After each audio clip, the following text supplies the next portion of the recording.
पत्रकार मित्रों, print media, electronic media और फोटो जर्नलिस्ट, और अब तो सोशल मीडिया भी कहना पड़ेगा, सभी पत्रकार मित्रों का मैं अपनी तरफ से, जम्मू कश्मीर सरकार की तरफ से और भारत सरकार की तरफ से आपके सबका स्वागत और अभिनंदन करता हूँ। 2 दिवसीय आउटरीच जो प्रोग्राम्स थे, उसके तहत आप सबसे बातचीत करने का ये मौका मुझे प्राप्त हुआ है।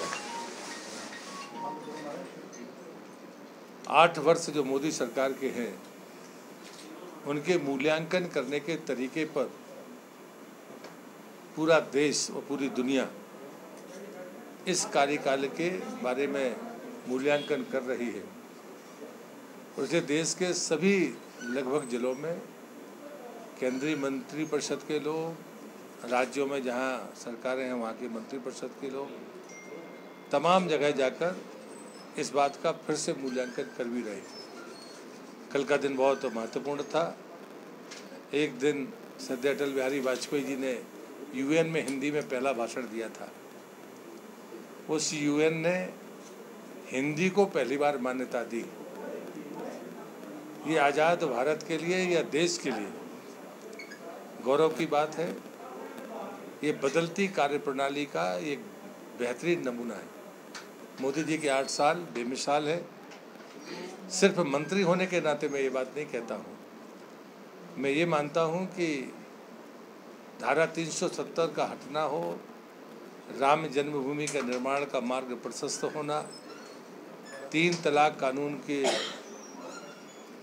बारे में जो फैसला हुआ वो, जीएसटी कानून, योगा का अंतर्राष्ट्रीय स्तर पर स्वीकार होना, बीच में जब कोरोना की महामारी आई तो जिस प्रकार से 2 वर्ष तक 80 करोड़ लोगों को मुफ्त में अनाज देने का काम करके देश की इकोनॉमी को स्थिर रखने का काम भारत सरकार ने किया, वहीं उससे बड़ा काम मैं मानता हूं कि हमारे वैज्ञानिकों ने जिस प्रकार से वैक्सीन को बनाया, वैक्सीन बनने के पहले मॉक ड्रिल करके उसकी सप्लाई चेन को मजबूत करने का काम देश की सरकार ने पहले से ही कर लिया था।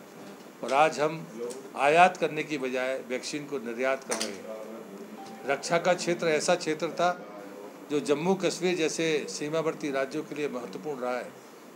उसमें हमेशा हम आयात की बात करते थे, हथियारों में घोटाले की बात करते थे। आज हम निर्यात करने की स्थिति में हैं।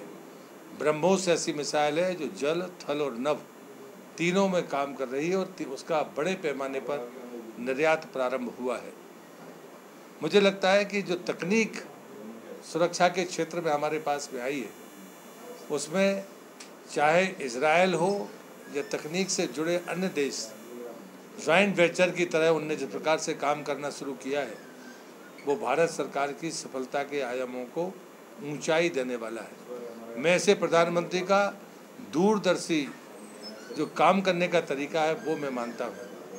भ्रष्टाचार मुक्त सरकार, जब ये बात मैं कहता हूँ तो मैं किसी और के बारे में नहीं कहता, सिर्फ इतना ही कहता हूँ कि जब कभी किसान सम्मान निधि के बारे में किसानों तक पूरा पैसा पहुँचता है, प्रधानमंत्री आवास का पैसा पहुँचता है, और जिन गाँवों में मैं गया लोग इस मामले में इतने बेहद खुश हैं, उस बात को मैं मानता हूँ कि वास्तव में ये हमारी वाजिब सफलता है। मैं देश का पर्यटन और संस्कृति मंत्री भी रहा हूँ। मैं 5वीं बार जम्मू कश्मीर के प्रवास पर आया हूँ। उस समय जो चीज़ें मैं कहकर गया था, आज जब मैं उन्हें पूरी होते देखता हूँ। अभी इसी उधमपुर ज़िले में किरमिची से मैं होकर आया हूँ, जहाँ पर पांडव टेम्पल के नाम पर माने जाने वाले टेम्पल हैं। एक रास्ते की बात आई थी, वो रास्ते में पिछली बार मैं पैदल गया था अपनी गाड़ी खड़ी कर। आज मुझे नहीं मालूम था कि मेरा कार्यक्रम वहाँ पर है, और जो मित्र नौजवान मुझे मिले थे वो वहाँ सरपंच हो गए, वहाँ पर बीडीसी चेयरमैन भी थे, डीडीसी चेयरमैन भी थे, पूरा जिला प्रशासन था। मैं इस बात से खुश हूँ, लेकिन अभी भी बहुत सारी समस्याएं हैं जिनके बीच में समन्वय की ज़रूरत है, गति की ज़रूरत है। मैं जल जीवन मिशन और स्वच्छता का मंत्री भी हूँ, फूड प्रोसेसिंग का मंत्री हूँ। जल जीवन मिशन में भारत सरकार ने 60,000 करोड़ इस वर्ष के लिए रखे हैं। हर राज्य सरकार को मौका मिला है कि वो पिछले वर्ष उसने जितना पैसा खर्च किया उसका 3 गुना धन वो खर्च करने का अधिकारी है। अब उसको संसाधन खड़े करने होंगे, उसको इंजीनियर्स या कैपेबल टेक्निकल हेड्स बनाने होंगे ताकि डीपीआर बन सके, टेंडरिंग प्रक्रिया हो सके, कॉन्ट्रैक्टर्स इस लेवल के हों ताकि समय के साथ काम हो सके, छोटे और बड़े कामों के बीच में तालमेल बिठा सके ताकि समय सीमा के भीतर हम इस लक्ष्य को प्राप्त कर सकें। और ये बात मैं कोई आश्चर्यजनक बात नहीं कर रहा हूँ।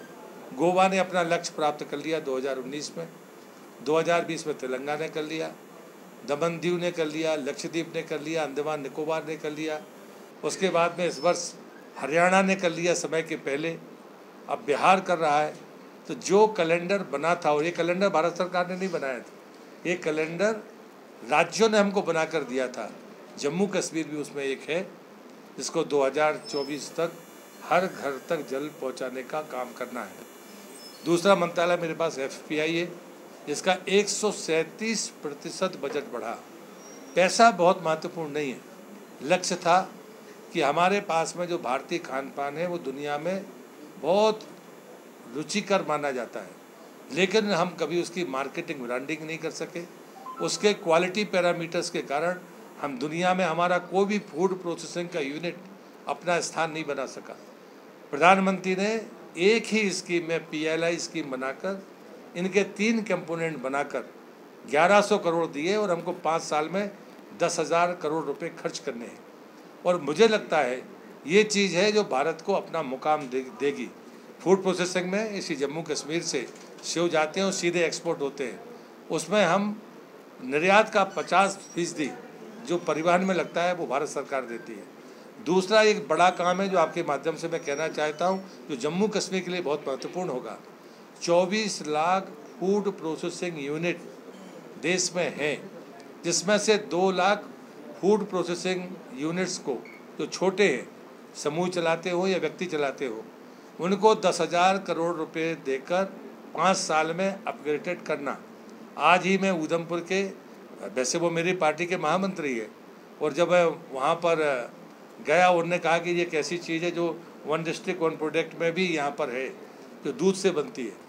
और इसलिए मुझे लगता है कि उसको भी ब्रांड करने का काम हम कर सकते हैं, और इसलिए इन योजनाओं की तरफ लोगों को जाना चाहिए। सूचना देना भी हमारा काम है, और मैं मानता हूँ कि ऐसी चीज़ें सूचना के बगैर संभव नहीं है। और इसलिए जो लक्ष्य हमने इस बार तय किया था, जब हमने उस लक्ष्य को नहीं प्राप्त किया, तब ये तय किया कि कहीं ना कहीं प्रचार की कमी है, लोगों की जानकारी की कमी है। लोग उस क्षेत्र में काम कर रहे हैं लेकिन लोगों को पता नहीं है।